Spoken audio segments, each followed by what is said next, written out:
Bonjour mes chers amis, bien petite vidéo comme tous les week-ends concernant l'Ukraine. Vous avez tous suivi, je suppose, les événements entre Trump, Poutine, l'Europe, notre président Emmanuel Macron. Alors je ne l'apprécie pas, je n'ai pas voté pour lui. En revanche, je trouve qu'il fait du bon travail pour le moment pour l'Ukraine. Il faut savoir reconnaître les choses de temps en temps. Il fait en sorte que la France prenne un peu le leadership et bon, ça me paraît un peu logique au sein de l'Union européenne compte tenu qu'on a donc une dissuasion nucléaire.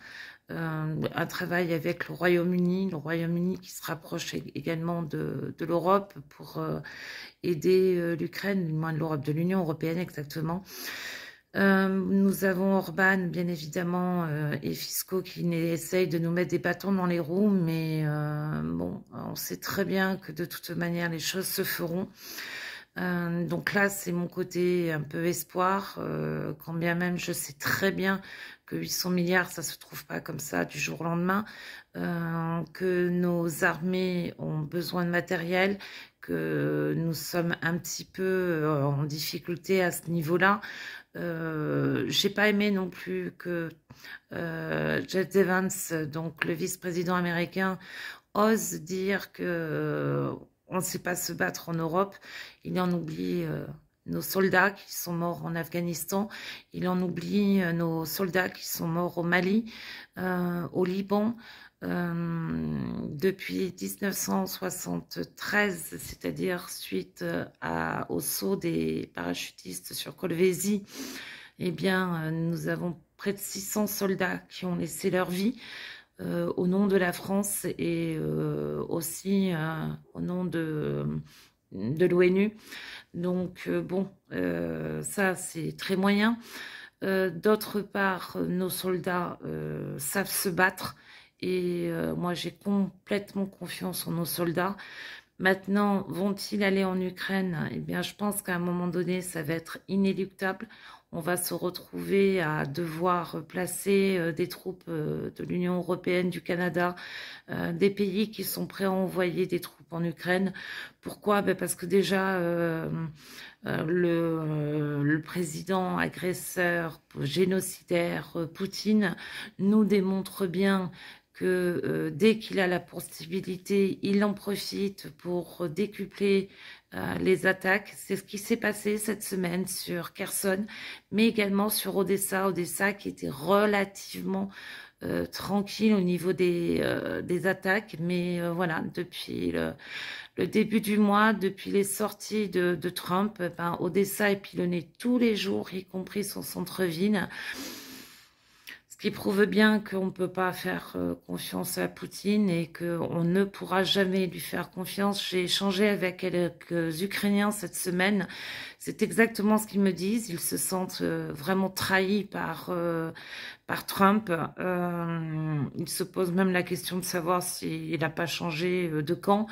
Je pense que c'est toute la question que l'on peut se poser. Il veut être neutre, ce n'est pas vrai. En agissant ainsi, il n'est pas neutre pour une simple et bonne raison, c'est que en enlevant les munitions aux Ukrainiens, eh bien, il les met en grosse difficulté. L'Ukraine qui est en train de lancer des contre-offensives à Pokrovsk, à Toretsk, et où ils récupèrent un petit peu de terrain, c'est pas le moment de les lâcher, c'est pas le moment de leur enlever le matériel pour reconquérir leur territoire. Kursk, les Russes avec surtout les Coréens du Nord avancent également sur Souja et pour récupérer Souja. Donc, on voit bien que sans cette aide militaire, bah, l'Ukraine va être en très forte difficulté et il va falloir vraiment qu'on trouve des solutions en Europe pour renvoyer très rapidement du matériel pour compenser le matériel américain parce que sinon Poutine va avancer, il faut dire les choses. Moi, je ne veux pas d'une capitulation de l'Ukraine. Les Ukrainiens et tous ceux avec qui j'ai échangé me disent qu'il est hors de question de laisser 1 centimètre de territoire. Sur ma page Facebook, j'ai partagé, du moins sur tous mes réseaux sociaux, j'ai partagé un témoignage d'un militaire ukrainien sur le front qui dit on n'a pas fait tout ça pour rien.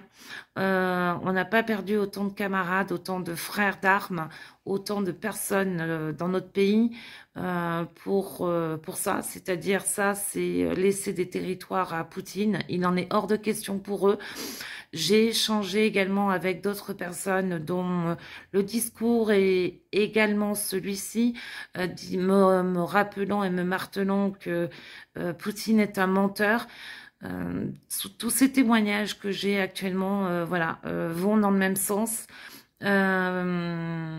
Trump a gagné une chose, c'est qu'il a permis au président Zelensky de voir sa cote de popularité exploser. Il est à 67% d'opinion favorable. Chose aussi lamentable, c'est que Trump est en train de négocier avec 2 personnes de l'opposition à Zelensky. Est-ce à dire que les États-Unis vont se permettre d'imposer un candidat? Non, mais là aussi, on rêve. C'est ni Poutine ni Trump qui vont imposer les choses en Ukraine. C'est au peuple ukrainien de prendre son avenir en main. C'est ce qu'ils font depuis très longtemps. Ils ont montré leur envie de rentrer dans l'Europe, dans l'OTAN. C'est à eux de décider ce qu'ils vont en être pour leur pays. Ils doivent être absolument dans la table des négociations. Ces négociations, on doit avoir l'Europe puisque ça se passe sur notre continent.